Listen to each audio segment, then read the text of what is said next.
দুদিন থেকেই বন্ধুরা শরীরটা একটু ম্যাচম্যাচ করছিল, মনে হচ্ছিল যে একটু জ্বর আসবে। সন্ধ্যার মধ্যেই আমার শরীরে কিন্তু জ্বর চলে আসছে। আজকে দুদিন ধরেই শরীরে হালকা হালকা জ্বর, খুব বেশি না কিন্তু মোটামুটি। তোমাদের কালকে মিতু বলেছিল যে বালুর গাড়ি আমাদেরও আসবে, সেটা আজকে নয়তো বা কালকে। পাথরটা আগে যাবে, নাহলে বালুটা আগে যাবে। তা আমি বললাম কোনো চাপের কিছু নেই, তুমি হয় বালু আগে নিয়ে আসো নয় পাথর। তো বললো একদিনে তো সম্ভব না, একদিন করে নিয়ে যাবো। সব থেকে বড়ো সমস্যা কী জানো বন্ধুরা, আমাদের এখানে জায়গা এত কম, মানে রাস্তাটা যে এত চিকন, গ্রামের রাস্তা বুঝতেই পারো, আমাদের বাড়ি সামনে আসে না। এখন দেখো আমার দুইবার কেয়ারিং খরচটা কিন্তু বাড়লো আমার। এবার আমি চিন্তা করলাম ছোটো গাড়ি দিয়ে যদি পিক আপ দিয়ে নিয়ে আসি, তাহলে কিন্তু পিক আপ দিয়ে আমার খরচটা অনেকটা বেশি হয়। সেখানে একটা বড় ট্রাক যদি আনি তাহলে একটু আমার প্রফিট বা বেনিফিট থাকে। কিন্তু দেখা যাচ্ছে যে আমরা যদি ওখানেও ফেলি, তারপরেও কিন্তু আমার বাড়ি নিয়ে আসতে আসতে একটা খরচ হবে। তো নানান চিন্তা করছিলাম যে কী করব কি না করব। পরে দেখলাম যে জেঠুরা ওই ট্রাক গাড়িতেই আনলো। তো আমিও সিদ্ধান্ত নিলাম যে না, ওই পিক আপে নিলে পোষাবে না, আমিও ট্রাককে অর্ডার করে দিলাম। তো পাথরটা তোমরা একটু কমেন্ট করে জানি, পাথরটা ভালো নাকি এমনি নর্মাল পাথরটা ভালো। আমাকে বললো যে দাদা, কাঠা পাথরটা সব থেকে ভালো হয় ঘরের কাজের জন্য। সে তুমি পিলার বানাও বা এমনি ঢালাই করো, যে কোনো কাজের জন্য কাঠা পাথরটা বেস্ট। একটু দামটা বেশি, কিন্তু কাজ খুব ভালো হবে। তাই বললাম ঠিক আছে, ঘর তো একবারই তো করবো, বারবার তো আর করা সম্ভব নয়, তো একটু ভালো দিয়েই শুরু করি। এই ঘরটা যেমন যেটাতে এখন আমরা আছি, এটা কিন্তু বলতে পারো এক ধরনের শর্টকাটভাবে কাজ করা হয়েছিল, খুব বেশি মজবুত কাজ হয়নি। কিন্তু আমি চাচ্ছি যে এই ঘরটা আমি মানে যতটা সামর্থ্যের মধ্যেই, অবশ্যই মানে অনেক বড় স্বপ্ন সেটাও নয়, তো চাইছি যে না আস্তে আস্তে আস্তে দেখেছো একটু স্বপ্নটা বাস্তবায়িত করো তো, আমি এখনই নিচ্ছি, দাঁড়া। একটু ধীর গতিতে কাজ চলবে, কিন্তু সেটা যেন ভালো হয়, মজবুত হয় এবং খুব কম দিনে যেন নষ্ট না হয়, এটাই হচ্ছে ইচ্ছে। যাই হোক, তো তোমরা তো দেখতেই পারবে। আর কাটা পাথর না নর্মাল পাথর, এমনি প্লেন পাথর নেবো, সেটাও একটু কমেন্ট করে জানিও তোমরা। আর বালুটা তো তোমরা দেখতেই পেয়েছো যে বালুটার জলে ভেজানো, আমি অনেক কমেন্ট দেখলাম যে মিতু বা ভাই তোমরা জলে ভেজানো বালিটাই ভালো। তোমাদের মতামত অবশ্যই কিন্তু শেয়ার করবে। ফাইনালি বন্ধুরা গাড়ি আসছে, আমাকে ফোন করে এখনই বললো যে আধ ঘন্টার মধ্যে আসবে। এবার আমাদের জায়গা তো নেই, জায়গা আছে কিন্তু গাড়ি ঢোকার মতো রাস্তা নেই। এই যে রাস্তাটা দেখতে পাচ্ছ, এই রাস্তাটা খুবই ছোট, চাপা। তো এখানে জেঠিমারা ফেলছে, এই যে আমাদের পিছনে দেখতে পাচ্ছ, আর আমরা ফেলবো এই সাইডে, এই যে গরুটা রেখে। তো জায়গাটা পরিষ্কার করতে হবে, ঝাড়ু নিতে গেল, দেখতে থাকো। তো বন্ধুরা ঠিক এই জায়গাটাতেই বালু ফেলা হবে। আর জেঠিমাদের যেহেতু ওই পাশে ফেলা হয়েছে, তো আমাদেরটা এই পাশে ফেলবো। আর এখানে দেখো কতগুলো খড় আছে। তো প্রথমে তো ঝাড়ু দিয়ে চেষ্টা করছিলাম, ঝাড়ু দিয়ে ঝাড় দিতে, তো কিছুতেই ঝাড়ু দিয়ে যাচ্ছিল না। তারপর আমাদের ভাষায় আমরা যেটাকে বলে কাড়ালি, তো কাড়ালি দিয়ে টেনে টেনে খড়গুলোকে এক সাইডে মানে জমা করে রাখছিলাম। তো আমার দ্বারায় তো আর সবগুলো টানা সম্ভব হচ্ছিল না। তারপরে কিন্তু বড়মশাইও লেগে পড়েছিল এই কাজটাতে। আমি হাঁপিয়ে গেছিলাম একদম করতে করতে। তো বন্ধুরা ফাইনালি আজ তো বালুর গাড়ি আসছে, আর আমি প্রচণ্ড খুশি, কারণ আমার স্বপ্নের বাড়ির প্রথম ধাপ হচ্ছে বালু পাথর ইট এগুলো ফেলা। তো সেটা আজ হচ্ছে, আমি কত খুশি। সকাল থেকে খুব মনমরা হয়েছিলাম জানো তো, যে গাড়ি আসছিল না সেই জন্য। আমি হাঁপিয়ে গেলাম বন্ধুরা, এখান থেকে এত পরিষ্কার করতে করতে এখন ওকে দিলাম, করো। হাঁপিয়ে গেছি।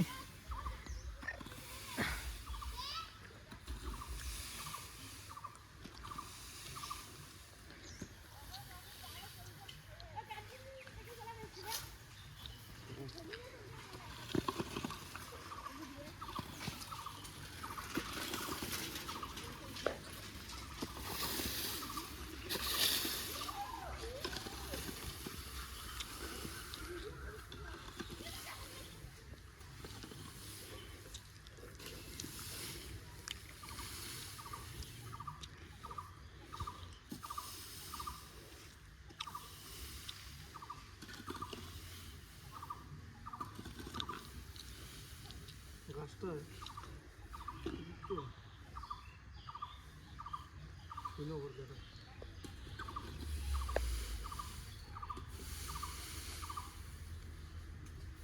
রুক থাক।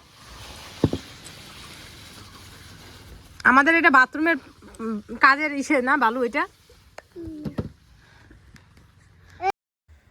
তারপরে বালুগুলো যাতে নষ্ট না হয় তার কারণে একটা প্লাস্টিক বিছিয়ে দেওয়া হচ্ছে, যে বালুগুলো যাতে বাইরে না পড়ে, আর সেই জন্যই আর কি। আর এদিকে আমি মানে বাড়িতে আমার অজস্র কাজ, বিশ্বাস করবে না, খাওয়া দাওয়া করে বাসন মাজিনি, উঠান ঝাড় দিইনি, জামা কাপড় তুলিনি, কিচ্ছু কাজ করিনি মানে দুপুরের পর থেকে। খালি ভাবছি কখন গাড়িটা আসবে, কখন গাড়িটা আসবে। যার কারণে কিন্তু দেখো এই চাংড়ার মধ্যেই বসে আছি, গাড়ি দেখবো, মানে এমন ভাব করছি আমি যেন বাপের জন্মে গাড়ি দেখিনি, এরকমটা মনে হচ্ছে না। হ্যাঁ, আসলে কি বলো তো, নিজের স্বপ্নটা পূরণ হতে চলেছে তো, যার কারণে সমস্ত কিছুই নতুন নতুন লাগছে।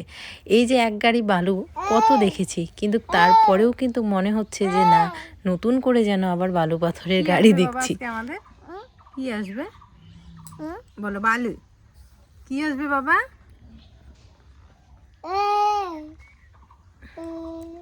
তো বন্ধুরা ফাইনালি আজকে গাড়ি আসছে, আমি যে এত খুশি কি বলবো। আর এখন বালু হলো, তারপরে পাথর, তারপরে ইট, তারপরে ঘরের কাজ শুরু হবে। তো একে একে স্বপ্নগুলো পূর্ণ হচ্ছে আর খুব খুশি, খুব খুশি। আজকে সকাল থেকে মনটা খারাপ ছিল, অনেক ওই গাড়ি আসবে আসে না, আসবে আসে না, এরকম করে করে আমি ধুর আজকে সারাদিন কিন্তু ব্লগই করিনি, ওর জন্য মনটাই খারাপ হয়ে গেছিলো। ওই কোনো কাজ দেখবে শুরু করলে না, যে আটকে থাকে খুব খারাপ লাগে। তো যখন ও আমাকে বললো যে বাড়ির ফোন করলো যে বালির গাড়ি আসতেছে গো, আমি এত খুশি হয়ে গেছিলাম। তাই একদম উঠে একদম চলে, একদম খাটের মধ্যে চলে আসছি। ওই জায়গাটা পরিষ্কার করলো তোমাদের দাদা ভাই, ওখানে ওই যে পেতে টেতে দিল অনেক কিছু, যাতে বালিগুলো নষ্ট না হয়। এখন অপেক্ষা কতক্ষণে গাড়ি আসবে।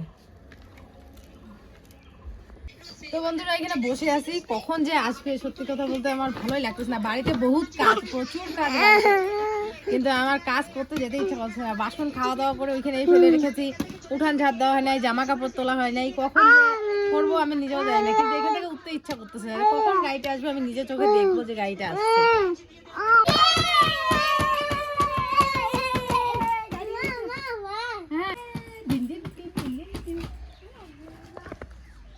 গাড়ি আসছে বন্ধুরা, ভাই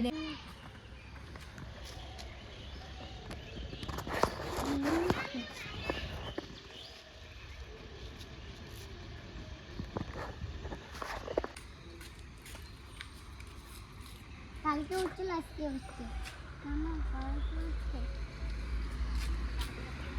দেখো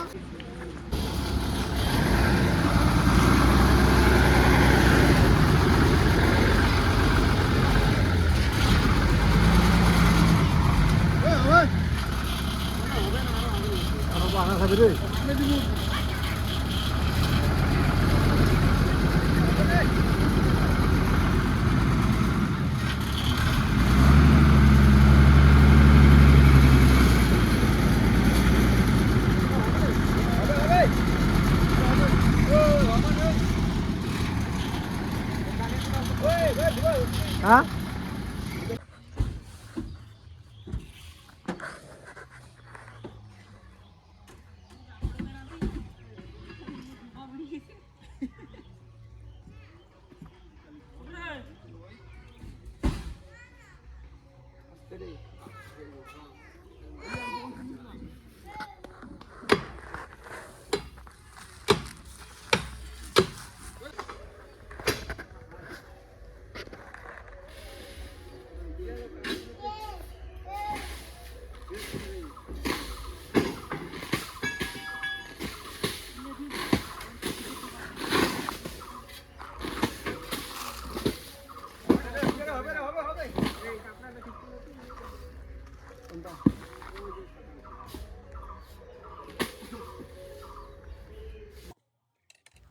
জানো বন্ধুরা, আমার না কিন্তু অনেক বড় স্বপ্ন আমি দেখি না। মানে এই 2তলা 3তলা বাড়ি হবে, আমার একটা বিশাল বড় গাড়ি হবে বা 4 চাকা হবে, আমি না সেই স্বপ্নগুলো দেখি না। আমি দেখি আমার ছোট্ট মোট্ট একটা পাকা বাড়ি হবে। আর গাড়ি স্বপ্ন আমি দেখি না, বাইক থাকলেই হবে। আর ছেলেদের ভালো করে মানুষ করতে চাই, আর ডাল ভাত খেয়ে বাঁচতে চাই। আমার কিন্তু সেরকম বড় বড় স্বপ্ন নেই। সেই ছোট একটা স্বপ্ন অনেক দিন আগেই দেখেছিলাম, সেটা হচ্ছে একটা পাকা ঘরের। আর সেটা আমার পূর্ণ হতে চলেছে শুধুমাত্র তোমাদের এত এত আশীর্বাদ আর ভালোবাসায়। সেটা যে কি খুশি লাগছে কি বলবো আর। তোমাদের দাদাভাইও দেখো আমার মতো পাগল হয়ে গেছে, একদম গাড়ির উপরে উঠে বলছে একটা থাম্বনেইলের ছবি নাও। তো দেখছো, আমি কিন্তু সিক্রেট কথাটা তোমাদের সাথে শেয়ার করে দিলাম। তো যাই হোক, এখানে মিতাংশ যাবে না, খুব মা খুশি, যাবে না। আর তার সাথে সাথে আমি তো অবশ্যই খুশি, কারণ আমার স্বপ্ন পূরণ হতে চলেছে। খুশি তো হবই। সবাই খুশি। বাবা যায় না বাবা, যায় না, অত দূরে যায় না, নিয়ে যাবে কিন্তু। এখানে এখানে বসা দিয়া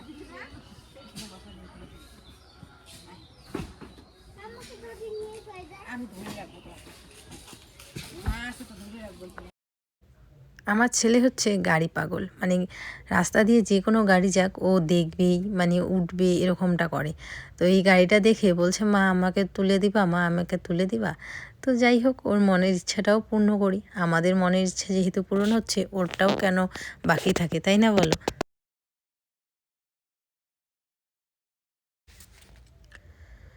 আর এখান থেকে তো বড় ছেলেও নড়ছে না, আমিও নড়ছি না। ছোটোটাকে কিন্তু বাবা নিয়ে একটুখানি বেরিয়েছে। আর এদিকে দেখো আমার বান্ধবী এসেছে। হ্যাঁ, ওর বাবার বাড়ি এখানে, তো শ্বশুর বাড়ি থেকে বাপের বাড়ি এসেছে। কি ভাগ্য, তাই না বলো? আমার কপালটাই বোধহয় সব থেকে মন্দ। তো যাই হোক, এদিকে ওর সাথেও কথা বলছি, ওদিকে ওর মা আসছে ওকে আগ বাড়িয়ে নিতে, তার সাথেও কথা বলছি। আমি হয়তো জীবনে কোনো দিনও এরকম করে শ্বশুরবাড়ি থেকে বাপের বাড়িতে যেতে পারবো না। হ্যাঁ, পারবো মামার বাড়িতে যেতে, সেটাই আমার কাছে বাপের বাড়ি। যাই হোক, এদিকে বালু ফেলা প্রায় কমপ্লিটের দিকেই। আর এখন হবে আমার যুদ্ধ। আমার এতক্ষণে মনে পড়বে আমার তো সংসারের সব কাজ পড়ে আছে, এতক্ষণ অবধি কিন্তু আমার মনে নেই। আসলে খুশিতে আমি এই সমস্ত কিছু ভুলেই গেছি, যে সংসারে আমার এত এত কাজ পড়ে আছে। পিছন থেকে জামা কাপড় আনতে হবে, উঠান ঝাড় দিতে হবে। আসলে এখন তো সমস্তটা একাই করতে হচ্ছে, কারণ মা নেই বাড়িতে। আর মা থাকলেও আমার মনে হয় কি বলো তো, বাচ্চা যদি নাই তাহলে সংসারে কাজ করতে আমার বেশ ভালোই লাগে। আসলে মারও বয়স হয়ে গেছে না, কাজ মানে বয়স্ক লোকদের দেখবে কাজগুলো না অনেকটা লেট হয়, মানে পিছিয়ে পিছিয়ে হয়, ওই কী বলে ঢিলা টাইপের হয়। আমাদের খাস বাংলা ভাষায় যেটাকে বললাম ঢিলা। কিন্তু হ্যাঁ, আর আমাদের মধ্যে একটা চটপটে ভাব আছে, আর মানে তাড়াতাড়ি কাজ করতে হবে, তাড়াতাড়ি কাজ করতে হবে এরকমটা। আর মাদের মধ্যে কি বলতো আস্তে ধীরে এরকমটা আছে। হয়তোবা ওরাও যখন কম বয়স ছিল ওদেরও কিন্তু এই চটপটে ভাবটা ছিল, বয়সের সাথে সাথে এই জিনিসটাও হয়তোবা চলে গেছে। আমি এদিকে বরকে বলছি, এদিকে দেখো কতগুলো বালু রাস্তার মধ্যে পড়ে আছে, এই বালুগুলোকে এক কাজ করো ওইদিকে চাপিয়ে দাও, যাতে করে রাস্তাঘাটে মানুষের চলতেও সুবিধা হয়, আর আমাদের বালিগুলোও যাতে নষ্ট না হয়। তো প্রথমে তো আমি ওকে এইভাবে দেখিয়ে দিচ্ছি, তারপরে কিন্তু ও নিজেই লেগে পড়েছে কাজ।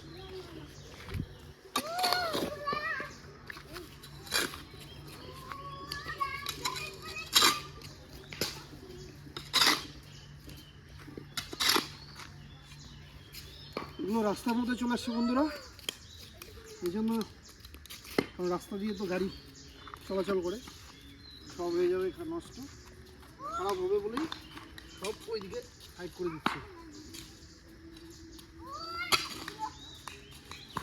দাদাভাই সাইড করুক, আমি জামা কাপড় নিয়ে আসি। আর সন্ধ্যা হয়ে গেছে, আমার প্রচুর কাজ আছে, কি করব কি না করবো পুরো মাথা খারাপ। অর্ক ওর সাথে অল্প খেলবা, হ্যাঁ অর্ককে একটা চকলেট এনে খাওয়াও, খেলবে বলছে। হ্যাঁ হ্যাঁ, তোমাকেও দিব অর্ককেও দিব।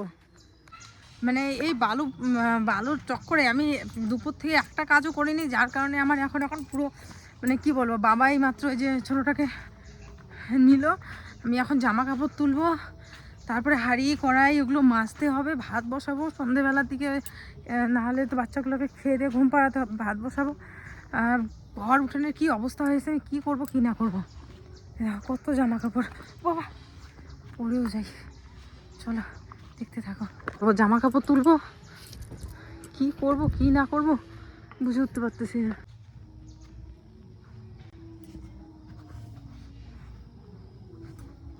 মানে দুপুর থেকে একটুখানি কাজে ঢিলামি দিলেই না ব্যাস এদিকে যে কি হয়ে যায় মানে কি বলবো আর। স্প্রিট কাকে বলে আর দৌড়ে দৌড়ে কাজ করা কাকে বলে এখন আমার শুরু হবে। মানে আমি যে কত তাড়াতাড়ি কাজ করব আমি তোমাদের বলে বোঝাতে পারবো না। জামা কাপড় কিন্তু কতগুলো তুলে নিয়ে আসলাম বাড়ির পিছন থেকে, তোমরা দেখতেই পেলে। এখন বাড়িতে যেই জামা কাপড়গুলো রোদ্রে দিয়েছি সেগুলো শুকিয়ে নিচ্ছি। হ্যাঁ, আমাদের বাড়িতে এখন কিন্তু বেশ রৌদ্র ওঠে, কারণ গাছগুলো কাটা হয়েছে, সেই জন্য ঘরটা ওই সাইড থেকে এই সাইডে এসেছে, সেই জন্য খুব সুন্দর রৌদ্র ওঠে। আর তার সাথে সাথে এখন কিন্তু গরমকাল চলেই আসছে প্রায়। তো গরমকাল আসলে তো তোমরা জানোই আমাদের বাড়িতে থাকাই যায় না, কারণ আমাদের বাড়িটা হচ্ছে অগ্নিকুণ্ড হয়ে যায় গরমের দিনে। হ্যাঁ, ঠিকই বলছি, অগ্নিকুণ্ড হয়ে যায় গরমের দিনে, কিন্তু প্রচণ্ড গরম লাগে আমাদের বাড়িতে। যার কারণে এখন গরমকাল পড়বে পড়বে ভাব, আর আমাদের বাড়িতে এখন রৌদ্র চলে এসছে প্রায়। এদিকে তারপরে জামাকাপড় তুলে এদিকে চলে আসলাম বাসন ধুতে। হ্যাঁ, এগুলো দুপুরবেলায় খাওয়া দাওয়া করে বাসনগুলো রেখে দিয়েছিলাম, তাহলে আমি কত ঢিলা আর আমার কাজের প্রতি কত এনার্জিলেস বলো তো। আসলে না বন্ধুরা, আসলে ওই যে বললাম না, আজকে আনন্দে আমি কাজগুলো ঢিলা আমি দিয়ে দিয়েছি। নাহলে কিন্তু এই কাজগুলো আমার অনায়াসে দুপুরবেলা যখন বাচ্চারা ঘুমায় তখন আমি করেই ফেলি, আজকে আর করিনি। আর যার কারণে আমার এখন পুরো তাড়াহুড়া লেগে গেছে, মনে হচ্ছে যত রাজ্যের কাজ বোধহয় আমার কাঁধে এসে পড়েছে। কত তাড়াতাড়ি যে কাজগুলো করতে হবে সেটাই ভাবছি। এদিকে দেখো দৌড়াচ্ছি, দেখেছো বাসনগুলো রেখে দৌড়ে দৌড়ে উঠান ঝাড় দিচ্ছি। এরকমটাই সত্যি সত্যি এরকমটা করেছি, যার কারণে আর ভিডিওর মধ্যে এই জিনিসটা কেটে দিলাম না, তোমাদের সাথে শেয়ার করলাম। এদিকে দেখো এক তুড়িতে আমি উঠান ঝাড় দিয়ে দিয়েছি, এক তুড়িতে সত্যি এভাবেই উঠান ঝাড় দিয়েছি, আর এইভাবেই তোমাদের সাথে শেয়ার করেছি। সন্ধ্যাবাতি দিতে হবে না, কারণ আমার যেহেতু পিরিয়ড চলছে সন্ধ্যাবাতিটা দিতে পারবো না, তো ওদিক থেকে বেঁচে গেছি। কিন্তু এদিকে আমাকে তাড়াতাড়ি করে ছাগল আনতে হবে, হাঁসগুলোকে তুলতে হবে, দুধ গরম করতে হবে, তারপর তাড়াতাড়ি ভাতটাও বসাতে হবে, কারণ ছেলেরা সন্ধ্যার দিকে খেয়ে দিয়ে ঘুমাবে। ছোটরা তো তাড়াতাড়ি ঘুমাবে, যেহেতু আজকে দুপুরবেলা ঘুমায়নি, সেই জন্য 12টা না হয় 8টা 8:30 এরকম টাইমে ঘুমাবে। তো যার কারণে আমার রান্নাও করতে হবে, দুধ জাল দিতে হবে, হাঁস মুরগি সমস্ত কিছু তুলতেও হবে, এরকমটাই অবস্থা হচ্ছে আমার। তার সাথে বিছানাটাও আজকে কি অবস্থা হয়ে আছে দেখতে পারবে। দুপুরবেলা বিছানার চাদর তুলতে বাধ্য হয়েছিলাম পটি করার জন্য, তো এইটা এখন আর মানে ঠিক করিনি। দুধ গরম করে দিয়েছে, আজকে দুধ একদম কম, 1 পোয়া দুধ। শুভ সন্ধ্যা বন্ধুরা। এদিকে দেখো ওরা ব্যাট বল খেলছে, ঠাকুরদাদা আর ও ঠাকুরদাদার সাথে ও, আর আমি ভাত নামিয়ে নিয়েছি। এই যে এখানে মাছ ঝরাতে দিয়েছি ভাতের, এই দেখতে পাচ্ছো ভাত হয়ে গেছে, আর পরে ডাল আছে, আর কিছু একটা করব। বিছানা এখনও গোছাইনি, ঘুমাবে ছোটোটা, তো ওদের আমি খাইয়ে নিয়েছি। দেখো এখানে বাটি ঠাটি রেখেছি, সব পরে ধুবো, এখন আর ধুবো না। এদিকে বিছানাটা করব। এখানে ছোটোটা এখন খেলতেছে, আর ওরা ওখানে খেলছে। তোমাদের দাদাভাই একটুখানি বাজারে গেছে, আসবে, চলে আসবে একটু পরে।